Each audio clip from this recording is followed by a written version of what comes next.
ভারতকে হাসিনা যা দিছে সেটা কি, আর কেন আমরা সেটা জানতে পারি না? হাসিনার গর্ব ভরে বলেছিল না যে ভারতকে যা দিছি তা তারা সারা জীবন মনে রাখবে?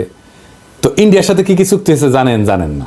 এমনকি অন্তর্বর্তীকালীন সরকারও তা জানায় নাই। কেন জানায় নাই? কারণ রাষ্ট্রীয় কোনো চুক্তি হোক, তা জাতীয় আন্তর্জাতিক তা সম্পাদনের পূর্বে বা পরে জনগণের কোনো মতামত গ্রহণের জন্য কোনোভাবেই জনগণের কাছে বা তার প্রতিনিধির কাছে উপস্থাপনের কোনো ব্যবস্থা রাখেনি। মানে এটা সংসদে আলাপ না করেও চুক্তি করতে পারে।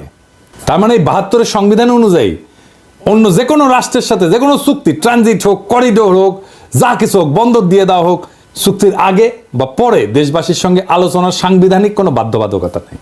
সমস্ত আন্তর্জাতিক চুক্তি সম্পাদিত হয় জনগণকে অন্ধকারে রেখে। এমনকি সংসদেও সেই চুক্তি নিয়ে আলোচনার কোনো বাধ্যবাধকতা সরকারের নাই। দুনিয়ার সব দেশ এমপিকে রিকল করতে পারে, তার এলাকার লোকেরা বাংলাদেশে পারে না। সংবিধান আসলে রচনা হয় কিভাবে? সেভাবে কি আমাদের সংবিধান রচনা হয়েছে? সংবিধান তৈরি করে গণপরিষদ।